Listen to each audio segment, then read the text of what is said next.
অনেক দিন পরে আজকে আমার ডাইনিং টেবিলের লুকটা একটু চেঞ্জ করব ভাবছি। আর হচ্ছে চেয়ারের কভারগুলো লাগিয়েছি, এগুলো কি আমি অনলাইন থেকে নিয়েছি নাকি কাউকে দিয়ে বানিয়ে নিয়েছি, সব কিছুই আজকে বিস্তারিত আপনাদের সাথে শেয়ার করব। তো হ্যালো এভরিওয়ান, আসসালামু আলাইকুম। আশা করছি সবাই অনেক ভালো আছেন, আমরাও আছি আলহামদুলিল্লাহ।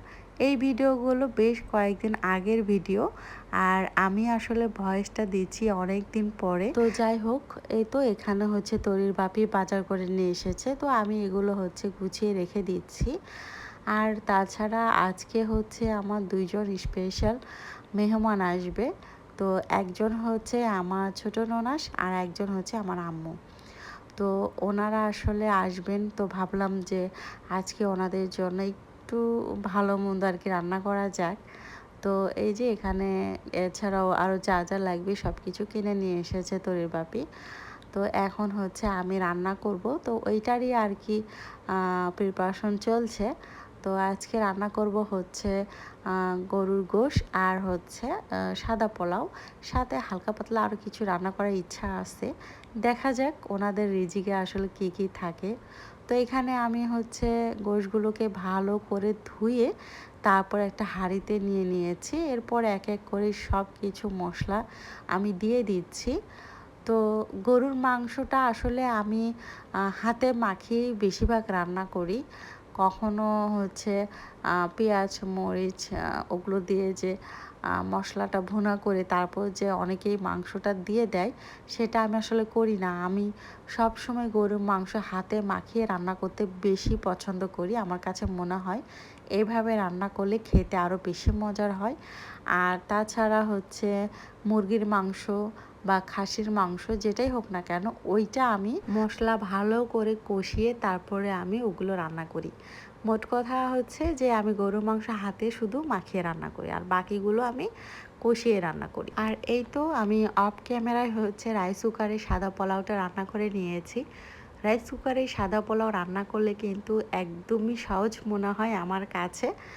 মানে চুলাতে আমি যখন রান্না করি, আমার কাছে মনে হয় যে রাইস কুকারেও যে আমি রান্না করি, দুটার মধ্যে কোনো পার্থক্যই হয় না আর কি, এটা আমার কাছে মনে হয়। তো এই যে দেখতেই পাচ্ছেন কত সুন্দর, একদম মনে হচ্ছে যে ঝটপট আর কি রান্না রেডি। আর এই তো আমার একদম রান্না বান্না করা শেষ। তো আমরা কিন্তু সবাই মিলে খাওয়া দাওয়া করেছি। এখন হচ্ছে বিকালবেলা। তো বিকালবেলা সবাই মিলে গল্প গুজব করছিলাম। তো আম্মু যখন আসে তখন আম্মু আসার সময় এই চেয়ারের কভারগুলো নিয়ে আসে। আর এই তো এক এক করে কিন্তু আম্মু লাগিয়েও ফেলছে। আসলে অনেক দিনের ইচ্ছা ছিল যে এই চেয়ারগুলোতে কভার লাগাবো।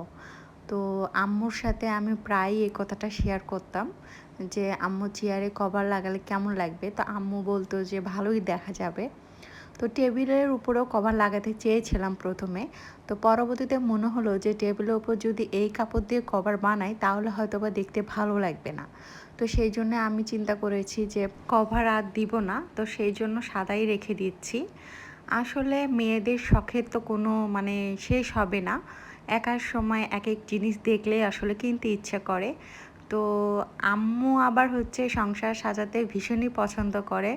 তো আমি আম্মুর সাথে যেটাই শেয়ার করি না কেন, আম্মু হচ্ছে অনেক বেশি উৎসাহিত করে, বলে যে হ্যাঁ ঘর সাজালে অনেক সুন্দর লাগে। মানে আমার চেয়ে আম্মু আরও বেশি শৌখিন আর কি। আম্মু যখন আমার টেবিলটা সুন্দর করে সাজিয়ে দিচ্ছিল, তখন না আমার একটা অন্যরকম অনুভূতি কাজ করছিল। মানে অনেক খুশি লাগছিল যে আজকে টেবিল চেয়ারের লুকটাই পুরা একদম চেঞ্জ হয়ে যাবে। আর ঘরে যখন নতুন কোনো কিছু করা হয় না, তখন আমি সেই ছোটোবেলায় হারিয়ে যাই। এই জন্য ছোটোবেলায় যদি পছন্দের কোনো জিনিস পেয়ে যেতাম, সেই যে একটা আনন্দ ফিল করতাম। তো এই কালে এসেও যখন সংসারের জন্য বা নতুন কোনো কিছু করা হয়, তখন না সেই ছোটোবেলার আনন্দটা কেন জানি আমি ফিল করি। যদিও এই ডাইনিং টেবিলটার দাম খুব একটা বেশি না, মানে কম বাজেটের মধ্যেই বলা চলে। এইটা অনেক আগের আর কি কেনা। তো যাই হোক, ইনশাল্লাহ সময় সুযোগ মতো একটা সময় গিয়ে হয়তো বা এই ডাইনিং টেবিলটা চেঞ্জ করব। তো চেঞ্জ করা তো ওটা ভবিষ্যতের কথা। তো বর্তমানে আসলে যেভাবেই এই ডাইনিং টেবিলের লুকটা দেই না কেন, কেন জানি সুন্দর লাগতো না। সবসময় মনে হতো যে একটা সেই পুরানা একটা স্টাইলের মতো লাগতো। তো এখন এই লুকটা দেওয়ার পরে আমার কাছে কেন জানি ভীষণই সুন্দর লাগছে। আপনাদের কাছে কেমন লাগছে কমেন্ট করে কিন্তু জানাতে পারেন। তো পরিপূর্ণভাবে লাগানো শেষ, দেখতেই পাচ্ছেন। আমার কাছে কিন্তু অনেক সুন্দর লেগেছে। শুধু আমার কাছে না, আমাদের বাসায় যারাই এসেছে তারাই আমাকে জিজ্ঞাসা করেছিল যে এগুলো কোন কাপড় দিয়ে বানিয়েছি, এবং তাদেরও পছন্দ হয়েছে। তো যাই হোক, এখন আসি যে এগুলো কোন কাপড় দিয়ে বানানো হয়েছে। এগুলো আসলে পলিস্টার এক ধরনের কাপড় পাওয়া যায়, তো ওই কাপড় দিয়ে বানানো হয়েছে। আর এগুলো বানিয়ে দিয়েছে আমার ভাইয়ের বউ। ও আসলে অনেক সুন্দর টেলারের কাজ জানে। মোট কথা, ও অনেক সুন্দর সুন্দর ডিজাইনের জামা কাপড় বানাতে পারে আলহামদুলিল্লাহ। তো যাই হোক, এই পলিস্টার কাপড় দিয়ে বানানোর একটাই উদ্দেশ্য যে এগুলো কাপড় সহজে নষ্ট হয় না, মানে ছিঁড়ে যায় না, তারপর রং নষ্ট হয় না, খুব সুন্দরভাবে আর কি সেট হয়ে থাকে। আর এই কাপড় দিয়ে বানালে খরচও কিন্তু অনেক কম লাগে। তো যাই হোক, এই ছিল আমার আজকের ব্লগ। সবাই অনেক ভালো থাকবেন। আল্লাহ হাফেজ, আসসালামু আলাইকুম।